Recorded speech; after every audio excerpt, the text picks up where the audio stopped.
and welcome to my E3 2015 review. Phil and crew came packing some games and wanted to make sure everyone knew that they wanted to concentrate on this year with some sprinkles of next. Gears 4. I will spend the video going through all that we saw, how great it was in many ways, but mostly what succeeded, what failed, and what we now know. I am also working on specific videos on the big games and engines, along with another video within the next few days. Opening with Halo 5, it was a bold action that showed the confidence in its portfolio. With the first glimpses of the single player, it was a very good showing, with it being 60 FPS for the first time in the Halo franchise for a new game. This will always restrict just what can be achieved on screen. Now, I'm not sure if 1080 will be hit with this title, but being a first party game, it will either get close or more likely have a dynamic solution that hopefully is dynamic. From the footage made available, it does indeed look to be dynamic, from a full width 1920 with drops down to lower 900s. It was impressive, and the multiplayer news showing of Warzone will be its biggest draw, as Halo is such a much loved multiplayer game. My only issue was that the demo was quite linear and not full of any great new changes, hard to portray in a short demo, and hopefully we will see more over the next few weeks. And from here, Microsoft did go through a lot of games and plans, and as I said in my earlier video on DX12, Microsoft have a path that Sony do not have: Windows and the PC, and this showing was very linked to the PC. Hedging bets was my thoughts before, and now it is clear. The Xbox pad being bundled with the Oculus Rift and linked with Valve VR, along with its own impressive HoloLens solution. Not only was this a great stage demo with Minecraft shown for the reason it was acquired, because it suits the tech, not only was it impressive, the stage demo was good if a little misleading. I feel this will be out in late 2016, as missing the VR rush, although not the same, will be key, with partnerships with both other PC VR solutions showing they want to be in the race, but will just miss the start with its own take on a new experience. This packing in with much less talking than Sony was again its biggest asset last year, but it can also be information overload, with so much being missed as there was no breaks to digest the information, I feel, for many of the audience. The Steam-like early access was another highlight, with Elite Dangerous hitting it for a free trial, a great addition to the platform that many, including myself, will use, but seems to have got lost somewhat, which is a shame. Backwards compatibility was a big hit, and although not something that should ever concern the hardcore, it does help the mums and dads portion of the market to feel safer about upgrading. This is something that is more important to Microsoft than Sony, as the 360 was the third-party machine of choice last gen, which has now flipped on its head. Asking for games to work in this backwards compatibility will still require some ad hoc work on a title-by-title basis, is again the sign they are really listening and want to give the audience what they want. Being a virtualized environment, this will be a VM machine method of the entire X360, but you can learn more about this in my What Are Consoles video from last year. With such a strong lineup of first-party and or limited exclusive games in 2015, they have without question the stronger lineup of the two in this regard. But the distinct lack of third-party links that we are used to is telling. No COD or Battlefield link as per last year in launch, but as much as Sony is the preferred choice now, I also feel this is down to the budget being allocated to first-party and key deals more. See Fallout 4, The Division and Rainbow Six. Gears Ultimate was flashed through without too much drama, and I will have a video up on the beta I am playing now and single player later, which you can see running behind. 1080-60 as expected. Still no word on the single player yet. Bloody CGI returned, thankfully only occasionally with recoil, which looked great from an art style and theme, but we really need to see more to really know anything about it. Fallout 4 was the biggest linked game, and again the PC feels came through with the mod support on Xbox One. This will be a huge game this November and was a key third-party showing and linked for them. EA popped up with a Vault update of Titanfall and Dragon's Age Inquisition later in the year, but it all felt a little bit like lip service, highlighted with the snippet trailer of Garden Warfare 2. Other big third-party deals hit with The Division that will have exclusive beta access on the Xbox One, or actually I think confirmed with having the option to have a beta code across all other formats also possible, which you can apply for online. The on-stage demonstration had a much better commentary version being made available in the press media that is far more impressive and high quality, which you can see here, and I can confirm is almost certainly running on Xbox One. With no sign of any dynamic action, but this and more can be confirmed at launch. But check out my latest preview of this game up soon, and a link will appear here when ready. As you can see, performance is superb, with it running an adaptive VSync option when the budget is just missed. Time has benefited this much, I feel. This game highlights an issue that some and Ubisoft are most guilty of, in that showing a game too soon kills off the excitement for it, with it now seeing its third E3 before launch, shortly before the next one in 2016. I feel this has hurt the game far more than showing it for the first time last year, which would have been much better, as the Snowdrop engine looks superb, not only from a visual stance but a performance one, and Massive look like a great team, and I hope this does not lose sales due to this marketing error. There is no downgrade, or at least the concerns of these downgrades needs to end, but I will cover more of this in my detailed preview. This is the crime the next game is not guilty of, and is most likely one of the biggest games this year, and certainly for Microsoft. Lara was present, and pretty much the demo was identical to my E3 preview video prediction, and was not showing the game in the best light at all. Although it was another visual sumptuous treat from Microsoft, at least from the media release thus far, with a solid looking performance, I feel that Microsoft are working on a true dynamic solution that will run within the API, so all games as seen with Halo can run this feature without specific code needed, although ID Tech and others can still use its own. But show floor pods had a much better showing of sneaking through snow that demonstrated the tree traversal, bear hunting and great lighting present in the game. The trailer shows that Tress effects is indeed present in the game, along with the new fur effects on beards and bears alike. Video coming soon. It was a strong showing from Microsoft that I feel the visual highlight was Gears 4, running at what looks to be a native 1080 with some incredible lighting work going on, from the leaves penetration from torchlights both in cutscenes and games looks lovely. Added to by shadow casting on most objects, it really delivers an almost modern day Resident Evil feel of horror meets action. Performance was pretty good for a game destined for another 18 months or so of work, but the signs of short deadlines were present. The standard Gears HUD was used, with pretty much no changes from the first games or the remaster. Rare, I think, had a superb show, not only with the best deal in games, with 40 games over 40 years spanning back to the Spectrum. It really will be a journey through gaming evolution, but also showed off their latest game away from the limits of Kinect, which looks superb, certainly some of the best water effects yet seen, like a rare version of Escape from Monkey Island. I do feel as if it was more of a target render than an actual game, but it certainly showed Rare still have the talent, and good to see Microsoft letting them off the leash. All in all, Microsoft had a great show. HoloLens was an impressive show, and albeit one that over-egged the actual quality and more importantly size of display, but it felt more like staying relevant in the hotting up VR race, and they have placed markers in all courts here to be sure they do not miss the train. With a good spread of games across first and third, with lots of enticement and backward compatibility for the biggest sales period, it could be a good year for the Xbox One and owners alike. My verdict, 8 out of 10.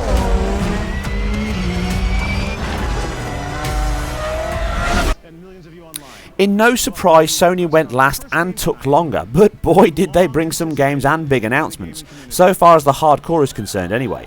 But this was a clever and cheeky sleight of hand showing. Knowing that this year they are outgunned on the first party or exclusive side, they have instead opened up their own vault into 2016, and in my opinion, beyond that. The Last Guardian was rumoured to be shown last year, but it hit this year and opened the show, which kind of set the tone. Having so much love for this really only vaporware game at this point was a clever show, and they kept the card in their deck until they needed it, and it worked. The long demo with a further extended one showed that now, with original ICO dev along with Mark Cerny and crew involved, tech-wise at least, in making this game now, it has stayed true and pretty much identical to its 6-year-old PS3 debut. Something that Yoshida has now admitted was more a target render when shown than an actual game. Performance was dire on PS3, and the ICO style game was more suited to PS4 than 3. This is shown by the fact it is identical and plays just as you would expect from the shadow of the Colossus it falls under. Yeah. But with only a 2016 date shown, I feel this game is a lot further from completion than its start, and may even slip further still. Joined by another game that has broken Kickstarter records and dried the tears of so many gamers, whilst also taking my money. Yes, believe it or not, we had an E3 where both The Last Guardian and Shenmue 3 became a reality. Even though this was a Kickstarter announcement coming to PC and PS4, it only needed 2 million, which it did in hours. With now the new stretch goals added as more money keeps pouring in, it presents something of a poisoned chalice, I feel, with Kickstarter being a great way to fund games, more so with the recent retro love revival from games like this, Yooka-Laylee, both breaking records within days. But this is also a strange precedent, with it being partly funded and developed by Sony, along with this public investment makes it a hard one to class as an indie game anymore. I am not saying this is an issue, more of a further blurring of the line as to what and how this deal will work. Aside this, the pretty much lack of any content means that this game, seeing 2016, is pretty much a zero probability, with 2017 being most likely, with a demo late next year. But with such a strong hit already, surely it had run out of cards to play. But no. With both sides holding off big known and unknown games for Gamescom, which is only 2 months away, choices were tactical, I feel, from both sides. And this is where Sony showed its reliance on third-party deals this year. COD arrives as expected, with Black Ops 3 now having the first DLC on PS4 rather than the standard Xbox. A practice I never support on either side, but shows just how strong Sony are at present with Microsoft's budget moves also. This deal looks to be a multi-year one, so expect this to carry over for the next 3 years is a guess. This strong partnership continues with more Destiny DLC, but the biggest game for this deal is a no-brainer. Star Wars Battlefront had already been shown earlier on the PS4 at the EA event. Sony having exclusive marketing with the game, meaning this will be most material you will see. But here Sony had the first showing of the online or offline co-op option, with the even more impressive Tatooine demo that many felt was not running on the PS4. Well, after getting some direct 60 FPS feed both from EA and Sony, it is clear that the game shown was indeed running on PS4. With the icons being subtly different on both showings, notice the lack of R1 L1 on the Hoth demo, it does share clear signs, and from my frame tool program and the not best quality feed, I have ran both demos through it and throw in some pixel counting. This game sports the same 1600 by 900 resolution as per Battlefield 4, along with a 60 FPS target. Now it must be stressed here that this game will only be hitting the optimization stage now and performance work, so this is simply a rough guide based on the material present. I do expect improvements on performance, but most likely resolution to remain the same. This means either 720 on Xbox One or more likely an equal resolution with some cutbacks on ALU work in the shaders, particles, etc. We shall have to wait and see until I get my copy around launch. You can see that both demos average around the low 50s or high 40s, with some longer dips to 30 on the more expansive and 40-man filled multiplayer maps, but the sheer scale and detail on display is breathtaking. Check back for more preview and analysis of this very soon. Dreams was a superb piece of real innovation from Media Molecule, not only with its exciting and always different view on a game, but also its intelligent use of technology. The demo was superb with its mix of claymation, puppet and CGI looks. This bike chase and smoke is mouth-wateringly good, made even more impressive by it bucking the trend and not being a rasterized game. That's right, and I'm eager to learn more about all of this very soon. Morpheus was shown, and I think it was handled well within a tight demo, with Sony's real ace here being its own software teams able to deliver good games and experiences to show it off. As it is hard item to show, the display screen worked well here, with rigs from Guerrilla Cambridge mixing old school arena combat into VR, which should be superb. But as great as it all was, and yet another showing of Final Fantasy VII, this time a full-on remake, with last year's port seemingly taken out the back and shot, was announced, and it felt great, but maybe like everything, not all this year. Treyarch showed off that they can make a great COD game with Black Ops 3, but feeling is starting to set in that this franchise just maybe needs a full-realm rethink. Assassin's Creed Syndicate highlighted, as we all knew, just how underdone Unity was, with the E3 demo not only running on PS4 hardware and looking better than Unity and the earlier alpha showing, but it was also running at a full 1080p. Shock horror face. But all this cannot remove the fact that much of Sony's showings this year was third-party or exclusive link deals. Hello Games' No Man's Sky was under another big show and will launch this year on PS4 and PC, but again I feel some of the sparkle has been lost by being in public dev for so long. Sony are aware of this, and aside some more stash treats at Gamescom, brought two IPs that again fall into 2016 and maybe 2017. The first was a brand new showing as expected from Guerrilla Games and Horizon Zero Dawn, and it was a hell of an entrance. The team are known for their technical prowess and are unquestioned in that stance, with the best in the business, with this new game being that they have taken those skills and gone open world RPG with another 1080-30 game that left me, and I'm sure many of you, aghast. Check out my preview and analysis of the game that will be up soon. But it would not be right if the show did not end with Nate and Naughty Dog showing off what they have been up to. With Neil and more so Bruce having heart failure from a rogue console, we got to see the newest and simply mesmerising demo.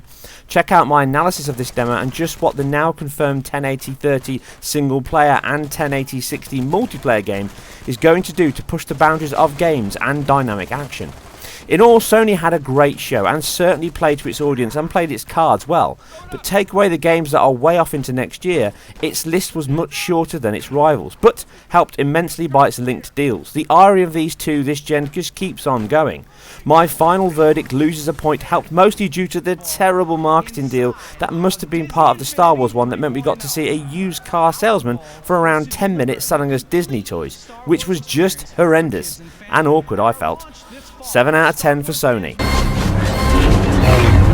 Nintendo just failed, and I really feel they need to look internally at what they need to do. Star Fox, even for the Wii U, was a huge letdown, and pretty much nothing else was worth the bandwidth. I think they should return to E3 when they have new hardware and some great games, as overall even the core fans will have been left disappointed. EA was a bit by the numbers, but they have a great lineup over this year and next. No Mass Effect game for now. Gamescom, but with a stunning Star Wars rebooted and looking better than ever Mirror's Edge Catalyst, along with the face-melting beauty of the latest Need for Speed, its lineup looks varied and impressive. With the always strong seller and huge sports division sewn up with new FIFA, NHL and Madden games, all receiving a fresh lick of paint for 2015, it was a solid but not groundbreaking show. Bethesda was similar with a new Dishonored game as expected, but only CGI, so meh. But Fallout 4 this year is great for them, and Doom next year was the star of the show visually. It really was a stunning game, showing off the improvements to the Tech 6 engine, now with global illumination using voxels. It will be a game and engine I will cover more on soon. Square had a rather awkward show in many ways. It at least shows that we are willing to push the norm with a good lineup that Just Cause 3 will be an open world sandbox, or, to have its own genre, blow shit up simulator. It looks crazy fun with a capital K. But the star for me was the new Deus Ex game and its own engine, Dawn. This really was a great looking game, with AMD's Tress FX now called Pure Hair, which is a better title from a PR side, but looks great with its plethora of filter effects. It will be a game I will cover more on later. Ubisoft had a show that was introspective. I thought the tweet section was funny, and they are aware of the bumps, shall we say, in a plan last year, and they are trying hard to regain trust.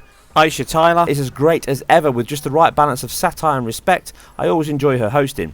Syndicate is in a much better state than Unity, and with demos on the floor and media release said to all be on PS4, which I believe runs at a full 1080 unlike last year's Unity, it shows what time and marketing deals can bring. But like all my analysis, these are games in flux, so much can and will change, but I hope I've given you all an idea. But they managed another demo that was the star of the show, but it will take much more to prove than what has been delivered so far. But from the shots it already surpasses the Watch Dogs demo, and it was up for graphics of the show, which is a crowded title fight for sure.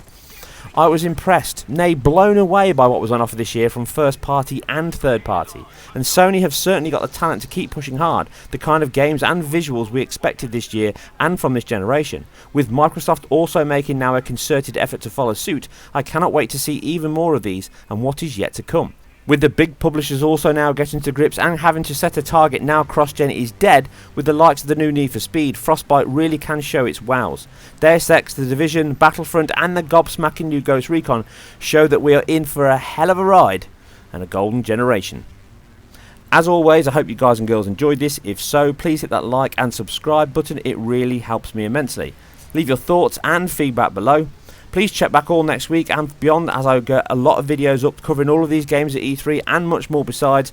You guys and girls take care, and I'll see you soon on the next one.